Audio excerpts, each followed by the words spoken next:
अस्सलामुअलैकुम एवरीवन, बिस्मिल्लाहिर्रहमानिर्रहीम। तो सबसे पहले मैंने इसका जो ये पैटर्न है ये रेडी कर लिया है और इसका मेजरमेंट मैंने इसके ऊपर लिख दिया है, तो आप इसी के हिसाब से इसको बना लें। और इसके बाद जो है वो मैं यहाँ पे फॉर्मिडेंट शीट यूज़ करने वाली हूँ, जिससे कि आजकल पैंचे वगैरह बनाए जाते हैं, तो ये वही शीट है। तो ये आसानी से आपको कहीं पर भी मिल जाएगी, तो मैं इसी को हमेशा यूज़ करती हूँ, तो इसी को मैं इसमें यूज़ करने वाली हूँ। तो इसकी मदद से मैंने ये पीस जो है वो रेडी कर लिया है। पीछे मैंने अस्तर लगाया है इसके, और यहाँ पे हमारा मेन फैब्रिक रहेगा। और इसके बीच में जो है मैंने ये डबल शीट डाली है, ताकि ये जो है वो एक शेप में अच्छे से शेप में आए। तो यहाँ पे मैंने डबल शीट यूज़ की है, और इसको इस तरीके से रख के मैंने इस पर स्केल और स्केच पेन से ये स्क्वायर जो है वो बना लिए हैं। और उसके बाद जो है वो इसके ऊपर मैंने मशीन से सिलाई लगाई है, ताकि ये सारी पीस जो हैं वो एक दूसरे से अच्छे से अटैच हो जाएं इस तरह से, और इसको एक शेप में मिल जाए। तो इतना हम कर लेंगे, और इतना करने के बाद हम अपने जो ये पैटर्न है वो इसके ऊपर रखेंगे, इसको ड्रॉ कर लेंगे, और जिस शेप में हमने इसको ड्रॉ किया है सेम उसी शेप में इसको हम कट कर लेंगे। तो ये मैंने बिल्कुल एग्जैक्ट पैटर्न के हिसाब से मैंने देखिए इसको कट कर लिया है। अब हमें इसके ऊपर जो है वो पॉकेट लगानी है, तो पॉकेट के लिए मैंने इसी पैटर्न को इस तरीके से फोल्ड कर लिया है। तो इसकी जो चौड़ाई है वो रखी है 11 सेंटीमीटर, और इसके लिए मैंने एक और शीट यूज़ की है। यहाँ पे दोनों साइड पे मैंने सेम ही फैब्रिक यूज़ किया है, इसको भी मैंने उसी तरीके से रेडी कर लिया है। लेकिन इसके अंदर जो है वो मैंने सिंगल फॉर्मिडेंट शीट का यूज़ किया है, डबल नहीं किया है मैंने। इसके अंदर सिर्फ सिंगल फॉर्मिडेंट शीट मैंने लगाई है। इसके बाद इसको भी हम इसी तरीके से ड्रॉ करके कट कर लेंगे, और इसके ऊपर हमें पाइपिंग लगानी है।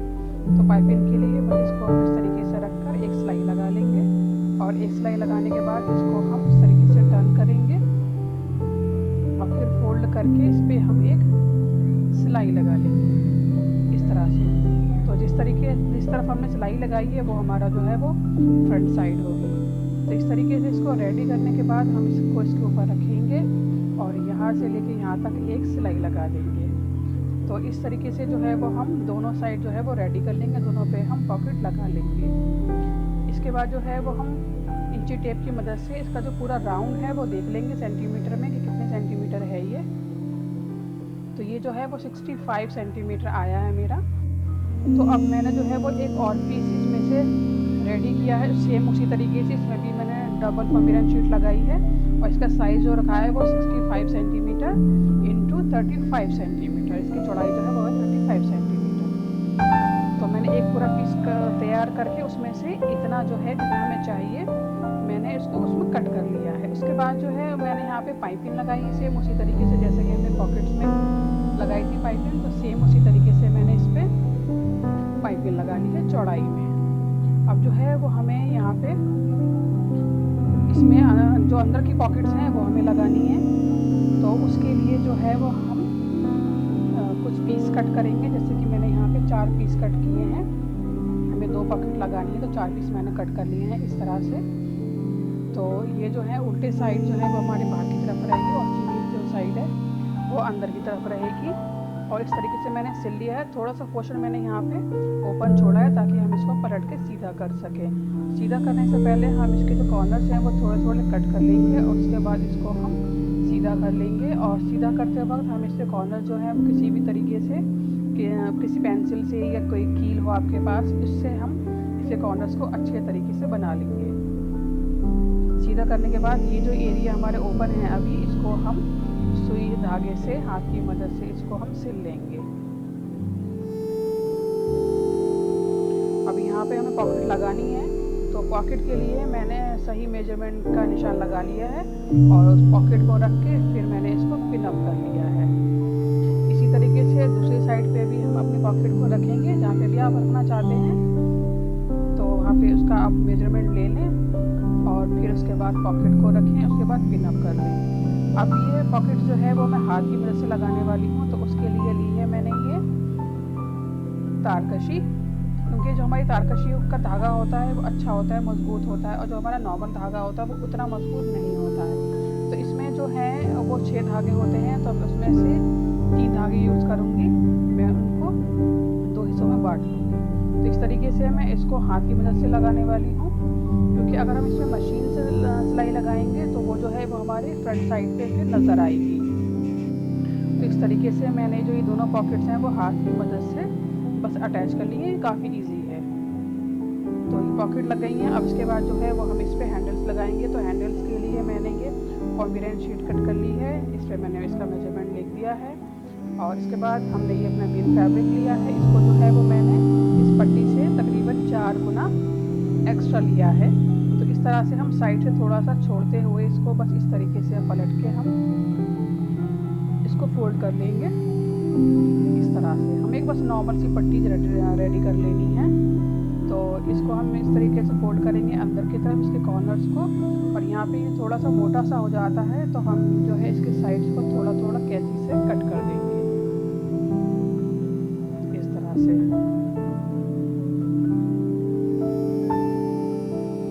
बस हमें यहाँ पे मशीन से सिलाई लगा लेनी है इस तरह से। और जिस तरीके से हमने ये कॉर्नर रेडी किया है उसी तरीके से हम ये वाला कॉर्नर भी रेडी करेंगे। तो ये एक नॉर्मल सी पट्टी मैंने रेडी कर ली है। अब हम करेंगे ये कि दोनों साइड से हम तकरीबन 4.5 या 5 सेंटीमीटर का निशान लगा लेंगे दोनों साइड से, और फिर इसको हम यहाँ से फोल्ड करेंगे इस तरह से एक बार फिर, और जहाँ से हमने निशान लगाया वहाँ से सिलाई लगाते हुए हम पूरी लेंथ में सिलाई लगा लेंगे इसकी, जहाँ तक हमने यहाँ पे निशान लगाया है। तो ये देखिए इस तरह से नज़र आएगा हमारा। अब जो है वो मैंने इस पे 3 सेंटीमीटर का एक और निशान लगा लिया है दोनों साइड पे। तो अब जो है वो हम अपनी बैक की जो साइड है वो ले लेते हैं, और यहाँ पे हम पहले निशान लगा लेंगे। दोनों साइड पे हमें इक्वल निशान लगा लेना है कि हम कहाँ पे चाहते हैं अपने हैंडल को लगाना। तो दोनों साइड पे आप बिल्कुल इक्वल पहले निशान लगा लें, नहीं तो हैंडल जो है वो छोटे बड़े हो जाएंगे। तो इसको हम बस यहाँ पे रखेंगे, और यहाँ पे जहाँ पे निशान लगाया है हमने 3 सेंटीमीटर का, वहाँ से हम इस तरीके से चारों तरफ 2 बार सिलाई लगा लेंगे। यहाँ पे भी इसी तरीके से निशान तक जो 3 सेंटीमीटर का निशान लगाया था वहाँ पे भी हम इस तरीके से सिलाई लगा लेंगे। अब जो है मैंने ये एक मेरे पास एक छोटा पाइप है, ये पाइप है जो कि हमारी फिल्टर मशीन होती है उसमें लगा हुआ आता है। ये 2 साइज़ में आता है, एक थोड़ा थोड़ा मोटा आता है और ये पतला आता है। तो मैं पतला वाला यूज़ कर रही हूँ, और ये आपको आसानी से मिल जाएगा।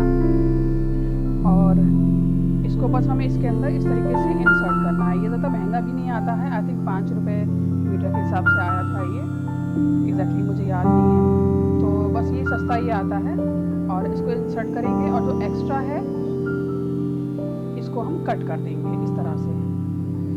बस हमारे पाइप जो है वो नज़र नहीं आना चाहिए, इस तरीके से हम इसको इंसर्ट कर देंगे, आसानी से इंसर्ट हो जाएगा। तो हमारे जो बैक हैंडल्स हैं वो बहुत ही प्यारे बन के तैयार हुए हैं, बहुत ही अच्छे बने थे ये। तो इस तरीके से हमारे दोनों हैंडल जो हैं वो हमने रेडी कर लिए हैं। अब जो है वो हम जिप लेते हैं। अब जिप के ऊपर हम एक साइड को इस तरीके से रखेंगे, और यहाँ से हम एक सिलाई लगा लेंगे बिल्कुल इसकी जड़ में जहाँ हमने पाइपिंग लगाई है, बिल्कुल इससे मिलाते हुए हम एक सिलाई लगा लेंगे। तो ये एक साइड से हमारा रेडी हो जाएगा। अब जब हम एक साइड से लगा लेंगे सिलाई, तो उसके बाद हम दूसरे साइड को भी जिप के ऊपर इसी तरीके से रख के एक सिलाई यहाँ पे लगा लेंगे। अगर आपको सिलाई लगाने में प्रॉब्लम हो तो इसका जो रनर है पहले आप वो निकाल लें, और फिर दोनों हिस्सों को अलग करके इस पर सिलाई लगा लें मशीन से, और उसके बाद इसका रनर जो है इसके अंदर आप डाल दें। हो सकता है कि आपको थोड़ी सी प्रॉब्लम हो, एक साइड की सिलाई जो है वो आसानी से लग जाती है, लेकिन दूसरी साइड की आप जब जिप लगाएंगे तो थोड़ी सी प्रॉब्लम आ सकती है। तो आप इसी तरीके से इसको अटैच कीजिएगा। अब जो है वो हमें इसके साइड्स अटैच करनी है, तो इसके लिए जो है वो हम इसको उल्टा कर लेते हैं, और इसके बाद इस पर हम सेंटर के निशान लगा लेते हैं।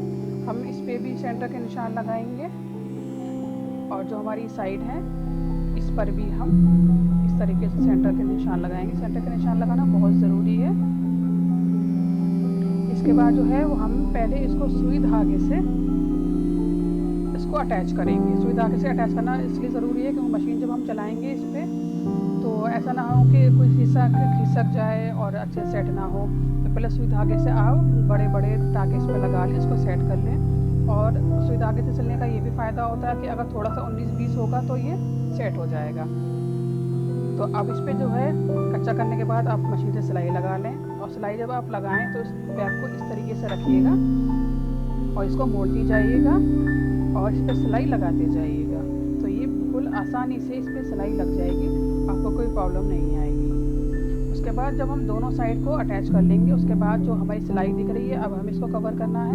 तो इसके लिए मैंने ये तिरछी पट्टी कट की है, पूरे पट्टी जिसे कहते हैं, उसको इस तरीके से हम एक साइड से मोड़ लेंगे और मोड़ने के बाद हम इस पर इस तरीके से रखेंगे और हमें सिर्फ इस पर तुरपाई करनी है। तुरपाई वैसे तो सिंगल धागे से होती है, लेकिन हमें यहाँ पे डबल धागा यूज़ करना है क्योंकि हमारा ये बैग है और हम नहीं चाहते कि इसमें सिलाई जो है वो निकल जाए। तो यहाँ पे हम डबल धागा यूज़ कर रहे हैं। बस जैसे तुरपाई करते हैं वैसे ही हमें इसको पट्टी को मोड़ते जाना है, आगे बढ़ाते जाना है और इस पर हमें तुरपाई करते जाना है बस। तो इससे जितने भी ये धागे निकल रहे हैं हमारी साइड दिख रही हैं तो ये नहीं दिखेंगी और हमारे बैग में पूरी तरह से सफाई आएगी। अब जब इसका जो है हम एंड करेंगे तो एंड भी हमें बहुत ही अच्छे से और बहुत ही सफाई से इस तरीके से करना है। अब जो है हमने एक साइड तो लगा ली है, अब दूसरी साइड भी हम बस इस तरीके से फोल्ड करेंगे और दूसरी साइड से भी फिर हम तुरपाई कर देंगे। काफ़ी इजी है ये।